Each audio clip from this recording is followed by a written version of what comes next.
Hello everyone, I'm Emma Scott, Representation Manager at CIPS, and I'm delighted to let you know that we have launched our Excellence in Procurement Awards for 2022. So I thought I'd take this opportunity to run through some of the categories that we've got this year and give you some top tips on how to produce a winning entry. So let's get started. So it's an incredible evening, and we were lucky enough to get back into a face-to-face event last year at Grosvenor House.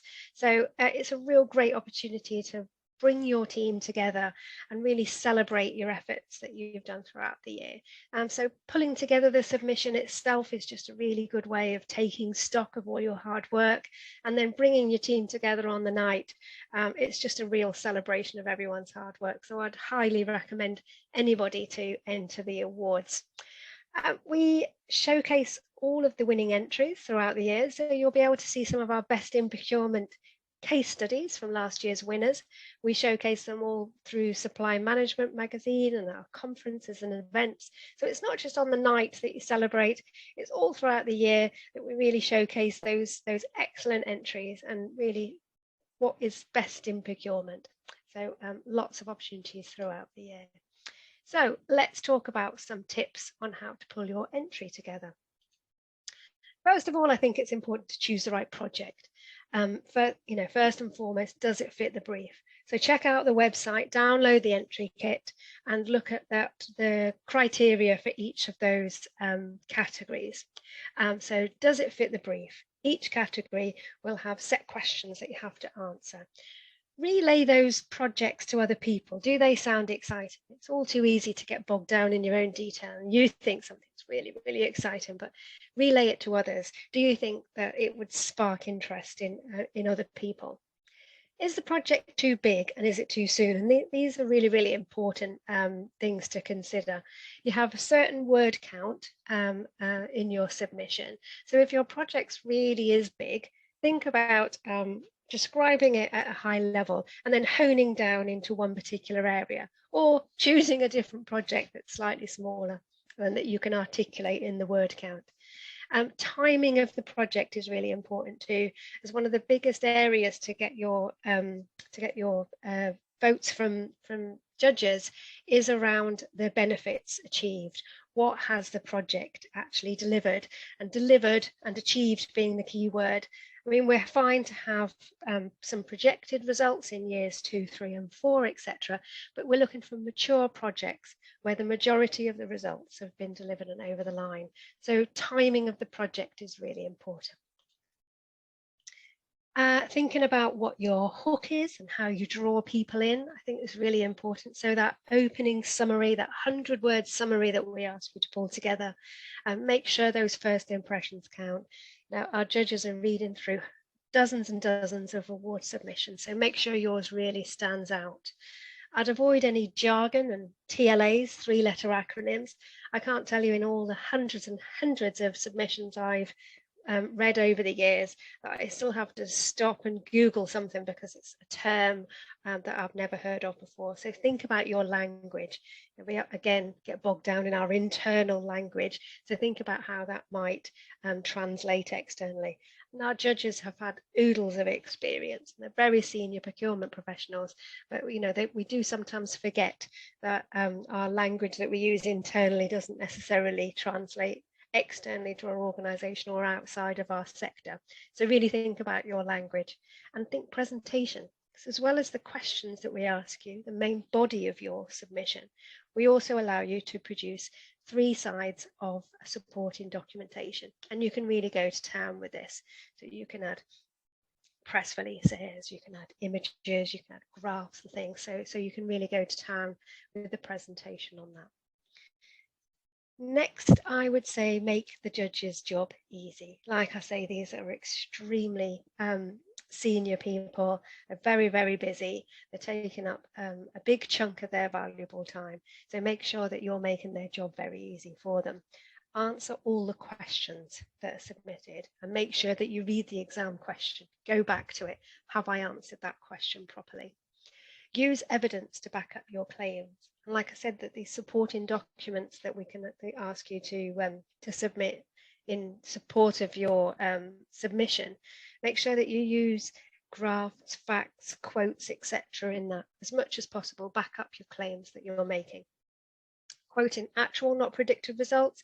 We do allow some predicted results, but we're really looking for what's over the line. And don't break the rules. If I say 3 sides of A4 for the supporting documents, I've seen it all. I've seen 10-page PowerPoint presentations. I've seen 2-hour videos, whatever. It's 3 sides of A4. So, you know, things like that really do ruffle the feathers of our very, very busy judges. So let's make their job really easy for them and keep all the right information in the right place. So in terms of where to start, my advice is you can never start too early. Don't underestimate how long it takes. But I would really pull together a cross-functional project team for this. Like I say, relay that to other people who weren't involved with the projects. Perhaps have a steering group so you can pitch ideas or different projects that you think you should put forward, and that team whittles that down and decides how, you know, which ones you want to enter. There are no limits to the number of submissions you can put forward, but what we'd really like you to do is focus on those really excellent entries. I think that is the best advice I could give to people, rather than a splattergun approach of everything that you've got.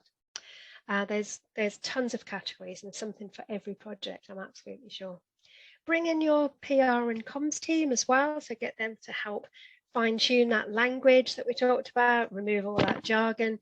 They could perhaps help with your supporting documents, with the presentation and branding and making it look really hot.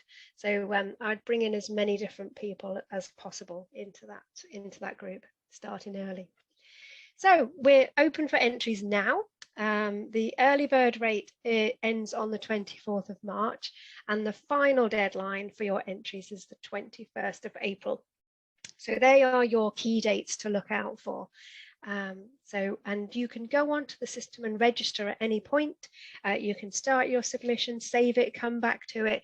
So start early, start nice and early, get registered, and so you can at least get going with it. So I'm going to take you through the categories and pick out one or two where usually we have some people that fall into a couple of pitfalls where they might go wrong. So like I said, there's a category. So this is page 1 of the categories. There's a category for literally every project that you can think of. And sometimes you might think your project spans across 2 categories, and it's absolutely fine to submit the same project across 2 categories, but really make sure you're tailoring your submission so it really answers the exam questions for that particular category. So for instance, when we're talking about best supplier relationship management, we're really looking for the things that you've put in place, the mechanisms you put in place to improve the supplier relationships within that particular initiative. The project itself and the deliverables are really important, but it's all those mechanisms that you've put in place about building a better relationship. Similarly, on collaborative teamwork, the project itself, really, really important, and we want to hear about that, but those nuances about how you've worked better as a team internally, that's what we really want to hear on that. So the questions are framed to try and draw that information out. So really think about those questions and how you're answering them. They're all the team categories, and then down the end there we have our 2 individual categories. That's Leader of the Year and Young Talent. So Leader of the Year isn't open for submissions, that's chosen from our procurement power list each year, but the Young Talent is, and that's open to anyone who is 30 or under. So there you go, there's lots of categories there. Have a think about it, like I say, pull that cross-functional team together.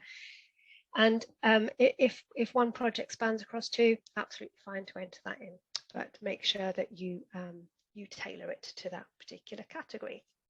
So a bit about the process. We have a panel of over 20 independent procurement professionals, mostly from our power list. They're all working global teams. They're based all over the world. They have oodles of experience in all sectors. So it's a really broad range of people. So their knowledge will really be suited to anyone who's entering, no matter where they are in the world. The judges are split into groups of around and judge around 3 or 4 categories for that group. So it allows our judges to also enter the awards for their organisations if they want to, because they only ever see the entries that are in their particular group. So we completely ring fence that. Nobody apart from the judges or a very small handful of admin people here at CIPS see the award submissions. So there's absolutely no bias whatsoever. The awards are open whether you're a member of CIPS or not. It really doesn't matter. We want as many people within our procurement community to enter as possible. Young talent entries are shortlisted in the first instance, and then people are invited to come for an interview. And our leader of the year, as I explained, is chosen from the procurement power list. So that's the process. The judging process. The process for you guys, you submit your entry directly into the awards system, and it's all free-form text boxes. There's nothing to stop you writing it all, if you like, in Word and then cut and pasting it across, etc.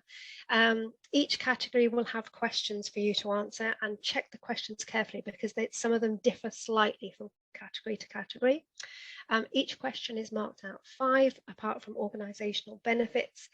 That's the results that have been delivered, which is marked out of 10. So there's your maximum percentage of points gained there. So timing of your awards, of your submission is really important. And don't forget those supporting materials.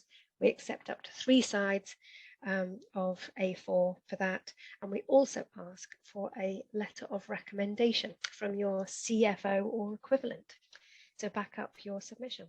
And that's it, fairly simple. So go onto the website and register. Here's the awards website here. Also on there, as I mentioned, there's you can find out about previous award winners.